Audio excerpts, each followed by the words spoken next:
मित्रांनो, तुमचं पुन्हा एकदा जीबी स्टोरी टेलर या यूट्यूब चॅनलवर स्वागत आहे। आजच्या आपल्या गोष्टीचं नाव आहे सवाष्ण गेलेली बाई। लेखक संतोष देशपांडे। पण गोष्ट सुरू करण्याआधी जर कोणी या चॅनलवर पहिल्यांदाच आलेले असाल तर त्यांनी या चॅनलला सबस्क्राइब करायला विसरू नका। चला तर मग अजिबात वेळ न घालवता गोष्टीला सुरुवात करूया।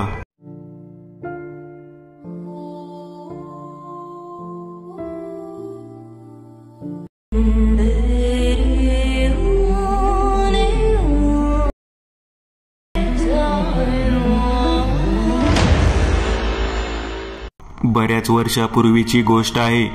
आमच्या गल्लीत एक वाडा होता, खूप जुना आणि भेसूर। कायम बंद असायचं त्याचं दार। वर्षातून कधीतरी एकदा कोणतरी येऊन तो उघडून जायचं थोड्या वेळाकरिता। आम्ही तेव्हा घाबरत घाबरत आत पाहायचो। केवळ पायऱ्या व सागवानी खांब याशिवाय काहीच दिसत नसायचं।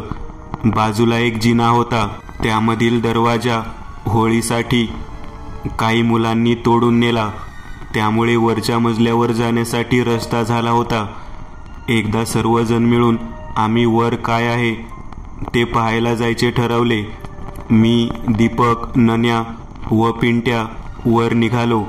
आत प्रवेश केला तेव्हा समोरच एक जुना टेबल, त्यावर एक भला मोठा दगड ठेवलेला होता। जुन्या काळातील खूप किमती भांडी, शोभेच्या वस्तू होत्या। एक झुंबर पण होतं, मोठ्या आकाराचे। बाजूला अनेक खिडक्या होत्या, त्यामधून आतील भाग दिसायचा। वरून पाहिल्यावर आतील भागामधील चौक व एक खोली दिसायची। एक एक जण एकमेकांना धीर देत वाड्याच्या आतील जिन्यातून त्या ठिकाणी जाण्यासाठी निघालो।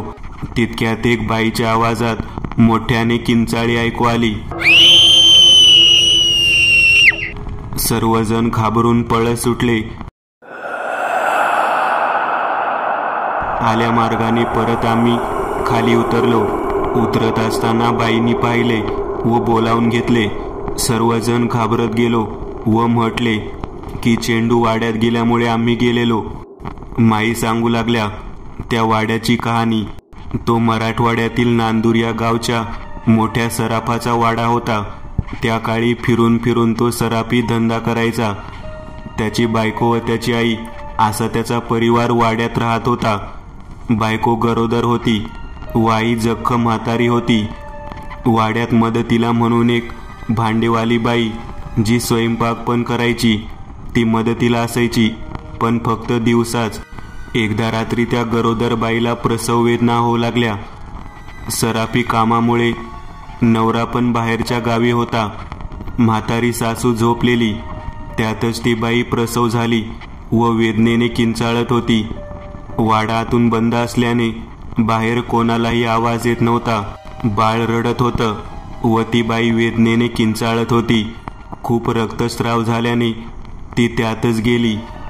बाळ रडून रडून बेशुद्ध झाले।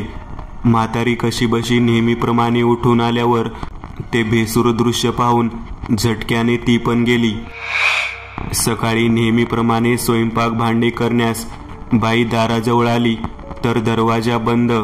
बऱ्याच वेळाने बाजूच्या गण्याला बोलावून जिन्यातील दार तोडून आत प्रवेश केला तर गण्याला ते दृश्य पाहून बोबडीच वळाली। भांडेवाली ओरडत सुटली। माझ्या आईकडे ती आली, तिथे झालेला प्रकार सांगितला।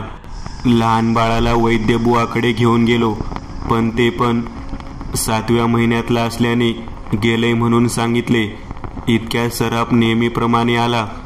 गर्दी पाहून व ते दृश्य पाहून घाबरला, मोठमोठ्याने रडू लागला। स्वतःला सावरणारे कोण नव्हतं। गण्या, माझी आई व स्वयंपाक करणाऱ्या बाई यांनीच त्याला कसाबसा धीर दिला। बऱ्याच दिवसांनी माझी आई त्याला घरी बोलावून एका मुलीच्या स्थळाबद्दल बोलत होती। जीवन एकट्याने नाही जगता येत, आयुष्यभर आठवणीत कसे जगणार, म्हणून त्याला लग्नाला तयार केले। माझ्या आईच्या मावस भावाची मुलगीच होती। वाड्यात परत सवाष्णबाईचे आगमन झाले। कार्य झाल्यावर मासिक श्राद्ध या दिवशीच रात्री भयानक प्रकार घडला। नवीन नवरी व सराफ प्रणय क्रीडेत मग्न असताना बाळ रडण्याचा व बाई किंचाळत असलेला आवाज येऊ लागला.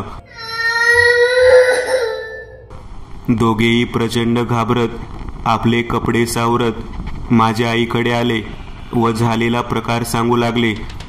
आईच्या पुरतं ध्यानात आलेलं की हा काहीतरी भयंकर प्रकार आहे. मांत्रिक बोलावून पाहिला, पण तरीही रात्रीची ती किंचाळी काही बंद होत नव्हती. शेवटी सराफाने वाडा सोडून आमच्या बाजूच्याच वाड्यात राहणे पसंत केले, पण तरीही त्याला तो आवाज बाळाचं रडणं ऐकूच येत होतं. अखेर त्याने गाव सोडले व नांदूरला गेला. तेव्हापासून हा आवाज व किंचाळी ऐकू येते. वर्षातून एकदा तो श्राद्ध असलेल्या दिवशी येतो व वाडा उघडून तिच्या खोलीबाहेर घास ठेवून नमस्कार करून जातो. आता तो जख्म म्हातारा झालाय, पण अजूनही तो गाडी करून येतो व वाड्यात घास ठेवून जातो. पण मुलांनो, ती किंचाळी अजूनही त्याच वाड्यात ऐकू येते. तेव्हा आम्ही ऐकलेली किंचाळी सांगितली. तेव्हा माई म्हणाल्या, परत चुकूनही वाड्यात जाऊ नका. माईने आम्हाला सगळं काही सांगितलं.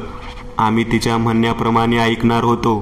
परंतु एकदा असा प्रसंग घडला की चित्रपट पाहण्याच्या दृष्टिकोनातून नाणे आणि पिंट्या दोघेजण मला म्हणाले, वाडा तर भयानक आहे, तेथील वातावरण सगळं भयानक आहे. परंतु या सर्व गोष्टी कधी, जेव्हा रात्र होईल त्यावेळेला. दिवसा आपण त्या ठिकाणी गेलो आणि तेथील काही वस्तू आणल्या तर काय फरक पडणार आहे. त्या दोघांच्या बोलण्यावरती विश्वास ठेवून वाड्याच्या आत जाण्याचा प्रोग्राम ठरवला. साधारण व्हिडिओला चित्रपट पाहण्यासाठी त्यावेळेला केवळ 5 रुपये तिकीट असेल. तिघांचे मिळून 15 रुपये तिकीट होत होतं. व्हिडिओ पाहायला जायचं म्हणून मनामध्ये निश्चय केला आणि आम्ही भर दुपारी 12च्या दरम्यान त्या ठिकाणी जाण्यासाठी निघालो. मनामध्ये भीती होती, परंतु अजूनही दिवस आहे या भावनेने आम्ही आत प्रवेश करत होतो. मागच्या बाजूने जी खिडकी होती त्या खिडकीच्या दिशेने आम्ही पाहत पाहत तुटलेल्या दाराजवळ जाऊन पोहोचलो. त्या जिन्यातून वरती जाऊन पोहोचलो. ज्या ठिकाणी ती बाई बाळांपणामध्ये मृत्युमुखी पडली आहे त्या ठिकाणी आम्ही गेलोच नाही. जिथे सोनार आणि त्याची बायको, जी दुसरी बायको त्या खोलीमध्ये राहायला होती, त्या ठिकाणी जायचं ठरवलं.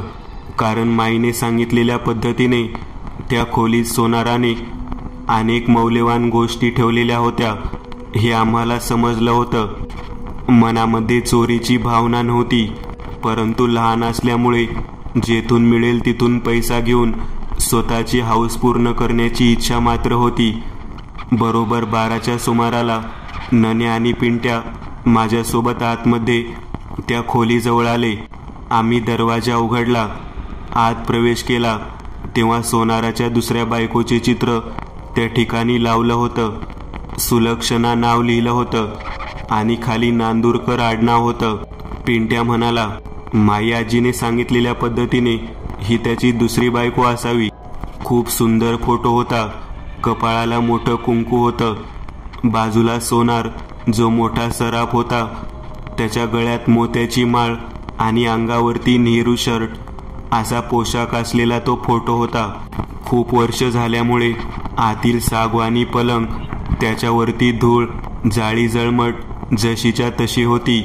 बाजूला असलेल्या गोल स्टूलवरती एक सुंदर सुरळी होती जी पितळेची होती आणि तिच्यावरती बरेच मौल्यवान नक्षीदार खडे होते, ज्या खड्यांपासून त्यावरती नक्षीकाम केलेलं होतं.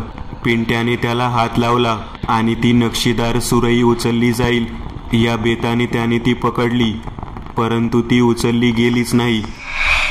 आम्ही सगळेजण एकमेकाकडे पाहू लागलो. पिंट्याने तिला घट्ट पकडून उचलण्याचा प्रयत्न केला तेव्हा तो स्टूल गोल फिरला. काहीतरी उघडलेला आवाज ऐकू आला. जुन्या काळातील लाकडाचा एखादा ओंडका सरकावा आणि दार उघडावं अशा पद्धतीचा तो आवाज होता. एखादं तर घराचं दार उघडावं अशा पद्धतीचा तो आवाज होता. तो आवाज ऐकल्यानंतर आम्ही तिघेही जण मागे सरकलो. त्या ठिकाणी ती वस्तू तशीच ठेवून मागे सरकत सरकत बाहेर आलो.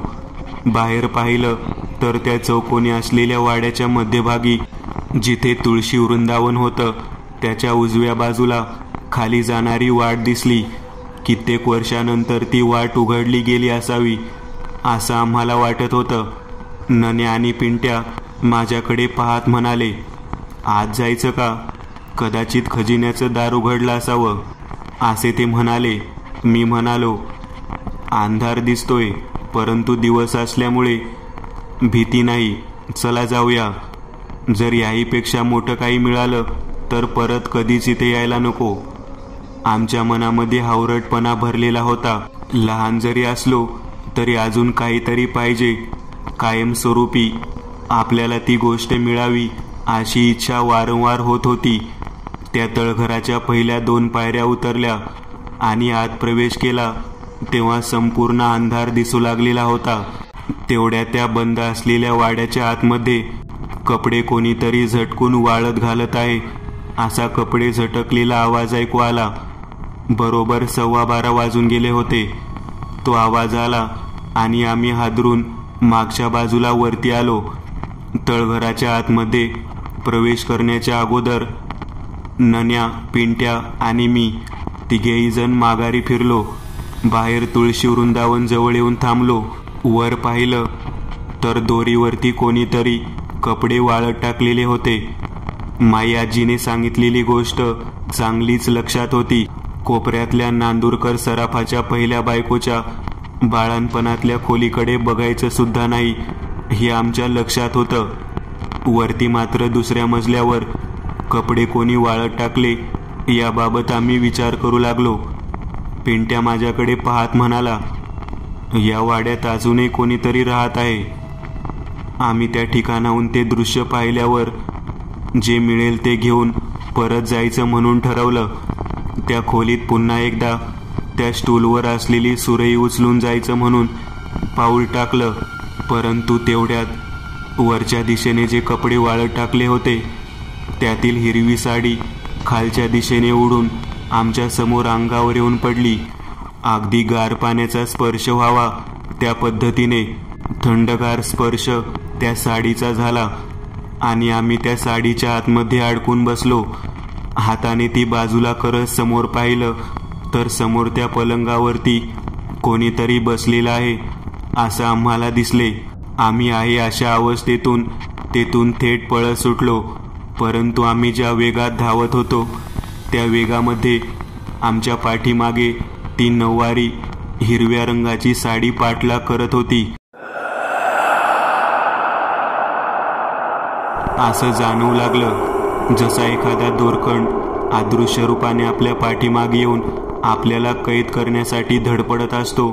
अगदी तशा पद्धतीचा तो सर्व भाग आम्हाला जाणवू लागला. मी मागे वळून पाहत होतो तेव्हा वरच्या दिशेने आम्ही जिन्याकडे निघालेलो होतो. जिन्याच्या शेवटच्या अगदी वरच्या पायरीवरती येऊन पोहोचलो आणि त्या साडीने आम्हा तिघांनाही अडवून धरलं. आता आपली काही केल्यास सुटका नाही हे आम्ही ओळखलं होतं. तरी सुद्धा मी पिंट्याला म्हणालो, आपण येथून बाहेर जाऊ नये असा येथील शक्तीचा विचार असावा. आम्ही बोलण्याच्या अगोदर आम्हाला खालच्या दिशेने जिन्यावरून खेचण्यात आलेलं होतं. आम्ही ती बाई ज्या ठिकाणी बाळणपणामध्ये मृत्युमुखी पडली होती त्या खोलीच्या समोर जाऊन पडलो. हा जो काही सर्व प्रकार होता तो आमच्यासाठी नवीनच होता. मी, नन्या आणि पिंट्या तिघेही जण एकमेकाकडे पाहत म्हणालो, आपण दिवसा या ठिकाणी आलो तर ही अवस्था आहे, रात्री काय झालं असतं. तेवढ्यात पलंगावरती जी हालचाल दिसलेली होती ती हालचाल दिसेनाशी झाली. आम्ही ज्या साडीमुळे खालच्या दिशेने खेचलो गेलो होतो त्या साडीला आमच्या अंगावरून बाजूला करू लागलो. तेव्हा ज्या खोली सुरई होती त्या ठिकाणी एक उभारलेली बाई दिसली. तिच्याकडे पाहत असताना आमच्या मनामध्ये आजीने, त्या माई आजीने ज्या मुलीबद्दल सांगितलं होतं ती मुलगी आठवू लागली. नांदुरकर सराफाची दुसरी बायको जी सवाष्ण होती. आम्ही विचार करू लागलो ती या ठिकाणी काय करत असावी. तिचा फोटो आम्ही पाहिला होता. ती आता जिवंत अवस्थेत कशी काय समोर आली याचा विचार मनात सुरू होता. मी पिंट्याकडे पाहत म्हणालो, जे समोर दिसते ते आपण स्वतःहून ओढून घेतलेलं आहे. आता यातून सुटका नाही. तेवढ्यात नन्याचा पाय जोरात ओढला गेला आणि त्या खोलीपर्यंत त्याला फरफटत ओढत नेलं गेलं. मी ओरडू लागलो. पिंट्या सुद्धा ओरडू लागला. ती बाई नन्याकडे रागाने पाहत होती. खिशातील माझी फणी बाहेर काढू दे असं म्हणून तिने नन्याला 2 चापटा मारल्या. नन्याने खिशातील फणी काढून फेकली. आम्ही ते दृश्य पाहून घाबरलो. काही गरज नसताना टेबलावरची ती फणी उचललेली होती. ती त्या बाईची फणी होती. अगोदरच एक बाळंतीण बाई त्या वाड्यामध्ये होती. आता ही नवीनच बाई त्या ठिकाणी संचार करत आहे. हे दृश्य आमच्या समोर दिसल्यानंतर आम्ही चांगलेच घाबरलो. दिवसाच्या बाईचा फेरा असावा असं मनापासून वाटत होतं. आता बाहेर पडण्यासाठी आम्ही त्या ठिकाणी उभारलो. तेव्हा ती बाई म्हणाली, माझ्या सवतीच्या खोलीमध्ये जा. तेथील ते बाळ घेऊन ये आणि माझ्याजवळ दे. जा लवकर. माझ्या सवतीच्या खोलीमध्ये जावा आणि तेथील बाळ घेऊन या आणि माझ्या खोलीमध्ये द्या. माझ्या पलंगावर ते बाळ मला हवं आहे. आम्ही त्या खोलीच्या दिशेने जाण्यासाठी घाबरत होतो. पिंट्या मला म्हणाला, अरे दिवस आहे. दिवसा या पद्धतीचा जर प्रकार घडत असेल तर रात्री काय घडत असेल याचा विचार न केलेला बरा.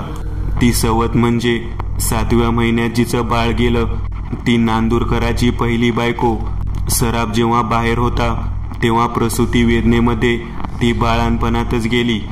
आता तिचं बाळ ही तिची सवत म्हणजे धाकटी बायको मागत आहे. आपल्याला इथून सुटायचं असेल तर आपल्याला ते बाळ द्यावं लागेल. मी त्यावरती म्हणालो, अरे एका गोष्टीचा विचार कर. त्या खोलीमधलं बाळ आणि ती बाई मरून खूप दिवस झालेले आहेत. तिची सवत सुद्धा या वाड्यामध्ये मृत्युमुखी पडलेली आहे. आपण जर ते बाळ आणायला गेलो आणि त्या बाईने जर पकडलं तर बाळंतीण बाईचं भूत फार भयानक असते. ते सहजासहजी सोडत नाही. हा सर्व भयानक प्रकार आमच्या नजरेसमोर होता. तेव्हा खोलीत पलंगावरती बसलेली ती बाई माझ्याकडे रागाने पाहत म्हणाली, मी सांगितलेलं काम जर केलं नाही तर तुम्हा तिघांना सुद्धा या पलंगावर लहान लेकराप्रमाणे नागडं करून बसवीन. तिची धमकी ऐकल्यानंतर आमच्या अंगातून प्राण निघून गेला. आता त्या बाईच्या म्हणण्यानुसार आम्हाला ते लहान लेकरू त्या ठिकाणी आणून द्यायचं होतं. कसं कसं धाडस करत आम्ही तिघेही जण त्या खोलीजवळ जाऊन पोहोचलो.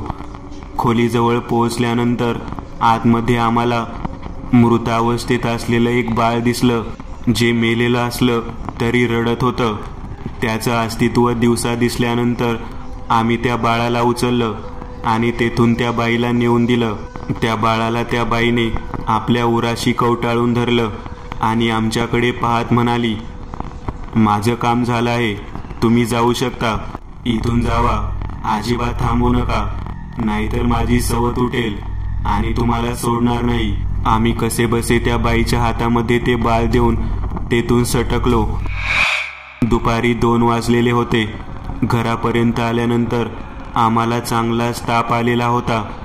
आमच्या घरातील सर्व लोक आमच्याकडे विचित्र नजरेने पाहू लागले. आम्ही त्यांना म्हणालो, आम्ही आताच बाहेरून जाऊन आलेलो आहे. नन्या आणि पिंट्या दोघेही जण माझ्याच घरी थांबलेले होते. हातपाय तोंड धुवून आम्ही पोटभर जेवण केले. पिंट्याच्या घरी छतावरती आम्ही सर्वजण एकत्रित झोपत होतो. झोपण्याच्या निमित्ताने संध्याकाळच्या वेळेला आम्ही त्या ठिकाणी पोहोचलो. जेवण झालेले होते, अंगत पंगत झालेले होते. ते सर्व काही झाल्यानंतर आम्ही तिथे झोपी जाण्याच्या दृष्टिकोनातून विचार करत होतो. माई मालदावरती झोपायला आली होती. माई आमच्याकडे पाहत म्हणाली, पोरांनो, कुठे गेला होता दुपारी? कुठे दिसला नाही. घरी अनारसे केले होते, तुम्ही खायला सुद्धा आला नाही. माझ्या मनामध्ये विचार आला, घडलेली घटना माईला सांगावी. निदान माई आपल्याला आतापर्यंत जे काही मार्गदर्शन करत असेल त्यातून काहीतरी मार्ग काढून देईल. मी माईकडे पाहत म्हणालो, नाही, त्या वाड्यामध्ये गेलो होतो. काहीतरी हवं आहे. या इच्छेने त्या ठिकाणापर्यंत जाऊन पोहोचलो. माई म्हणाली, अरे मूर्खांनो, भर दुपारी 12च्या सुमाराला कशाला त्या वाड्यात गेलात? तेव्हा माईला घडलेली घटना सांगितली व माईने डोक्याला हात लावला. माई म्हणाली, अरे नालायकांनो, अक्कल आहे का? नांदूरकराची दुसरी बायको, त्या सराफाची दुसरी बायको सुद्धा त्या ठिकाणी सवाष्ण गेलेली आहे. तिचं भूत त्या ठिकाणी दिवस रात्र फिरत असतं. तुम्हाला तीच भेटली. आता तुम्ही जे काही केलं ते सगळं ऐकल्यानंतर मला खूप भीती वाटत आहे की तिने त्या बाईचं जे बाळ घेतलेलं आहे ते परत द्यायला हवं. रात्रीतून जेव्हा त्या बाळाची आई जागृत होईल त्यावेळेला मात्र फार अवघड होऊन बसेल बघा. माई आम्हाला तसं म्हणायला आणि आम्ही तिघेही जण घाबरायला गाठ पडली. आम्ही म्हणालो, सवाष्ण गेलेली बाई म्हणजे काय? तेव्हा तिने सांगितलं, जी बाई नवरा जिवंत असताना मृत्युमुखी पडते तिला सवाष्ण गेलेली बाई म्हणतात. तिची इच्छा जर पूर्ण झाली नसेल तर ती भूत होते. अगदी त्याच पद्धतीने नांदूरकराची दुसरी बायको सवाष्ण गेलेली आहे. तुमच्या माहितीसाठी सांगते, तिची इच्छा लेकरू व्हायची होती. तिला लेकरू होण्याच्या अगोदरच तिच्या सवतीने त्या बाळांतन स्त्रीचे त्याच खोलीमध्ये नरड दाबून मारून टाकलं. त्या भूताने स्वतःच्या सवतीला जिवंत सोडलं नाही. मग तुम्हाला तर ती जिवंत सोडेल का? तुम्ही त्या बाईचं बाळ नेऊन त्या भूताला दिलं. हे सगळं काही ऐकल्यानंतर मात्र आम्हाला काय बोलावं ते कळना. आम्ही माईकडे पाहत म्हणालो, माई, आम्ही जर तेथून बाहेर पडलो नसतो तर त्या सवाष्ण गेलेल्या बाईने आम्हाला तशी आटच घातली. त्यामुळे आम्हाला ते बाळ तिला द्यावे लागले. त्यावेळेला पिंट्या म्हणाला, माई, मला एक गोष्ट समजत नाही. ती बाई सवाष्ण गेली होती. ती बाळांतीन बाई तिच्या अगोदर मृत्युमुखी पडलेली होती. तिचं बाळ पण मेलेलं होतं. मग त्या ठिकाणी आम्हाला रडणारं बाळ कसं काय दिसलं?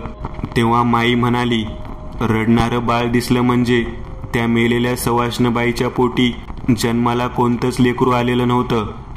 तिची तीव्र मातृत्वाची इच्छा प्रकट झाल्यामुळे तिला ते बाळ हवं होतं आणि त्या तीव्र मातृत्वाच्या इच्छेमुळेच ते रडताना असणारं मृत्युमुखी पडलेलं बाळ तुम्हाला दिसलं. केवळ त्या गोष्टीमुळेच तुम्ही त्या ठिकाणाहून ते बाळ त्या बाईला आणून दिलं. तिची इच्छा, तिची आसक्ती त्या लहान बाळामध्ये अडकलेली होती. तिला मातृत्व पाहायला मिळालेलं नव्हतं. म्हणूनच ती त्या ठिकाणी तडफडत होऊन पिशाच्य झालेली होती. आता ती त्या ठिकाणी मृत झाली असली तरी त्या बाळाची आई मात्र जागृत झालेली असणार आहे. माईचं बोलणं ऐकल्यानंतर आमच्या ठिकाणाहून तिघापैकी बाजूला झोपलेला नन्या दिसेनासा झालेला होता. नन्या गेला कुठे या गोष्टीचा विचार करत आम्ही माईला म्हणालो, नन्या तर आता इथं होता. तेव्हा पिंट्या म्हणाला, तो लघवी करायला गेला असेल. खाली पाहतो तर काय, नन्या चालत चालत वाड्याच्या दिशेने निघालेला होता. माई म्हणाली, लेकरांनो, तुम्हाला दोघांना सुद्धा अशाच पद्धतीने त्या ठिकाणी बोलावलं जाईल. आम्ही नन्याला थांबवण्यासाठी पळत पळत गेलो, परंतु आम्ही त्या ठिकाणी पोहोचलो आणि अनाहूत पद्धतीने वाड्याच्या दिशेने चालत चालत जाऊ लागलो. काय घडत होतं तेच कळत नव्हतं. फक्त एक पोटाला लेकरू धरल्याप्रमाणे पदर धरून रडणारी बाई मात्र दिसत होती. आम्ही त्या बाईच्या आवाजाने खेचलो जाऊ लागलेलो होतो. आम्ही त्या ठिकाणी खेचत जाऊ लागलो. माडीवरून माई आमच्याकडे पाहत म्हणत होती, लेकरांनो, त्या खोलीतलं लहान बाळ त्या बाईला नेऊन द्या, नाहीतर तुम्हाला ती जिवंत सोडणार नाही. त्या खोलीतलं बाळ त्या बाळांतीन बाईला नेऊन द्या.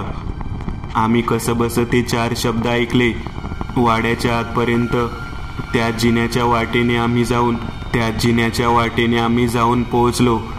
जी सवाष्ण बाई पलंगावरती बसून त्या लहान बाळाला छातीशी कवटाळून पापे घेत होती, तिच्याकडे पाहत नन्या आणि पिंट्या दोघेजण म्हणाले, ते बाळ आमच्या ताब्यात द्या.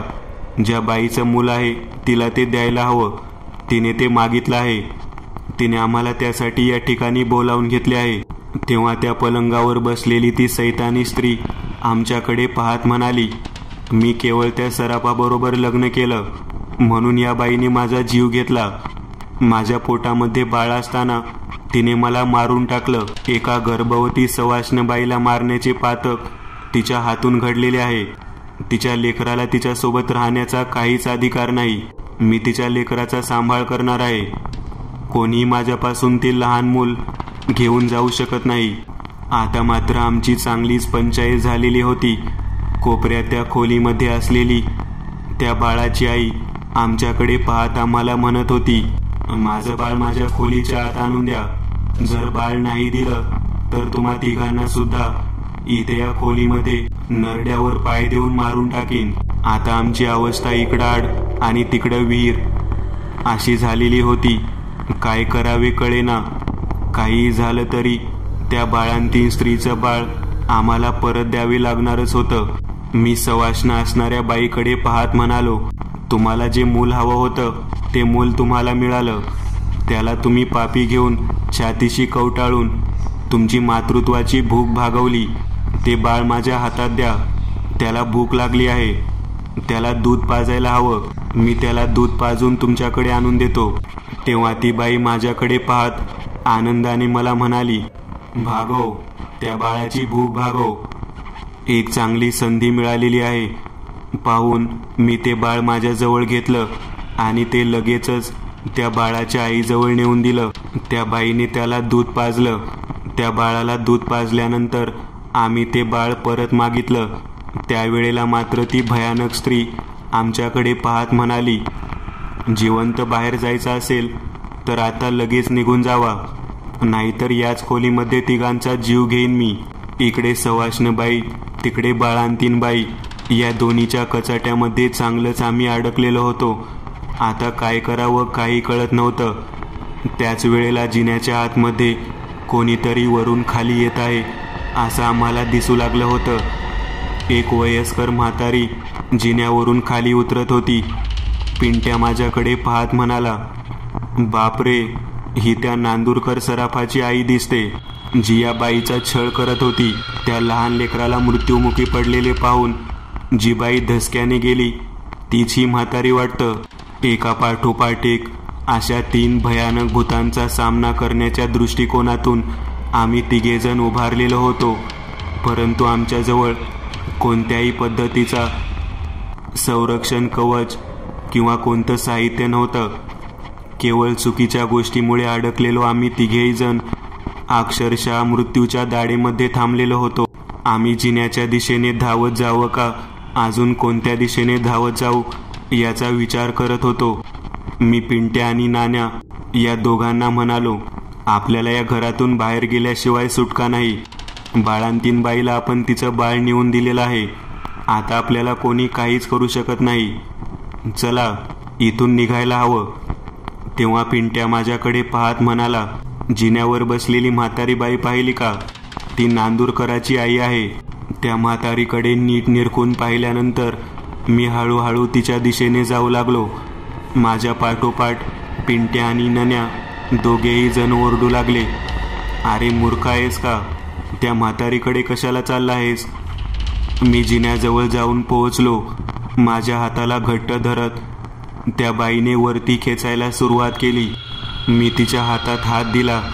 तिने दुसरा हात माझा घट्ट धरला आणि मला वर न्यायला सुरुवात केली. माझ्या पाठोपाठ पिंट्या आणि नाण्या दोघे जण त्या ठिकाणी वरच्या जिन्याच्या दिशेने यायला तयार झाले. मागे बाळांतीन स्त्री आपल्या मुलाला छातीशी कवटाळून रडत असताना त्याचे पापे घेत होती आणि या बाजूला सवाष्ण असणारी बाई आमच्या समोर मागच्या बाजूला उभारलेली आम्हाला दिसत होती. ती ओरडत होती, त्या बाळाला माझ्याकडे परत आण, त्या बाळाला माझ्याकडे परत आण. त्याची भूक भागली असेल, त्याने दूध पिलेलं असेल. मला माझं बाळ आणून दे. ते माझं बाळ आहे. मला परत हवं आहे. जिन्यामध्ये असणारी बाई मला वर खेचत होती. पिंट्या आणि नन्या माझ्याकडे पाहत म्हणत होते, सोड त्या म्हातारीचा हात, सोड, ती तुला ओढून कुठेतरी नेत आहे. मी त्या दोघांना म्हणालो, अरे तिचा चेहरा तरी पहा मूर्खांनो. तेव्हा मी नीट पाहिलं तेव्हा कपाळाला मळवट भरलेली ती मायाजी हातामध्ये एक बाहुली घेऊन त्या ठिकाणी आली होती आणि त्या बाहुलीवरती तिने देवीचं कुंकू टाकलेलं होतं. मला जवळ ओढून खेचत घेत मला म्हणाली, लेकरा, हे कुंकू टाकलेली बाहुली त्या सवाष्णबाईकडे नेऊन दे आणि लगेचच परत ये. मी माईने सांगितलेल्या पद्धतीने ती बाहुली माझ्या जवळ घेतली. सवाष्णबाई जवळ जाऊन ती बाहुली तिच्या ओटीमध्ये दिली. तिच्याकडे हात जोडून म्हणालो, तुझं लेकरू तुला दिलेलं आहे. आता परत आम्हाला बोलावून घेऊ नकोस आणि आमच्या पाठीमागे लागू नकोस. आम्ही सरळ सरळ त्या ठिकाणी माई आजीच्या सोबत जिना चढून वरच्या दिशेने निघालो. कुमकुमार्चन केलेले असल्यामुळे त्या बाहुलीवरचे अस्तित्व त्या सवाष्णबाईला लहान बाळाप्रमाणे दिसू लागलं. ती सवाष्णबाई त्या कुंकवाच्या स्पर्शाने मुक्त झाली आणि त्या वाड्यामध्ये कोपऱ्यामध्ये असणारी ती नांदुरकर सराफाची थोरली बायको आपल्या मुलाला छातीशी कवटाळून दूध पाजत तशीच बसून राहिली. एका भयानक अशा सैतानी फेऱ्यातून आम्ही बाहेर आलेलो होतो. बाहेर आल्यानंतर वाड्याच्या बरोबर वरच्या टोकावरती एक सवाष्णबाई हास्यमुद्रेमध्ये आनंदामध्ये विलीन होत आहे अशा पद्धतीने आम्हाला दिसू लागली. माई आजी माझ्याकडे पाहत म्हणाली, लेकरा तुला कळतं का तू काय केलंस ते? मी म्हणालो, काय केलं ते मला कळलं नाही. तेव्हा ती म्हणाली, तू त्या सवाष्णबाईची मातृत्वाची इच्छा त्या लहान बाहुलीला तिच्या ओटीत टाकून पूर्ण केलीस. त्यामुळे ती आपल्याला मूल मिळालं म्हणून या जगातून निघून गेली. तिची पिशाच्य होण्याची जी भावना होती ती संपुष्टात आल्यामुळे ती इथून निघून गेली. एका सवाष्णबाईला न कळत तिच्या कित्येक वर्षापासून अडकलेल्या इच्छेला पूर्ण करण्याचे काम माझ्या हातून झालेलं होतं. मी आजीने सांगितलेली गोष्ट पूर्ण केल्यामुळे घरामध्ये जाऊन पोहोचलो. पहाटेचे 3 वाजलेले होते. माझ्या हातामध्ये एक चमकणारी गोष्ट दिसली. मी ती गोष्ट नीट पाहिली आणि माई आजीला दाखवली. माई आजी म्हणाली, अरे त्या सवाष्णबाईने तिची इच्छा पूर्ण केल्यामुळे तिच्या लहान बाळाचा सोन्याचा वाळा तुला दिला आहे. ज्या गोष्टीच्या आशेने, इच्छेने, आकांक्षेने आम्ही त्या ठिकाणी पोहोचलो होतो ती गोष्ट आम्हाला शेवटी या पद्धतीने प्राप्त झालेली होती.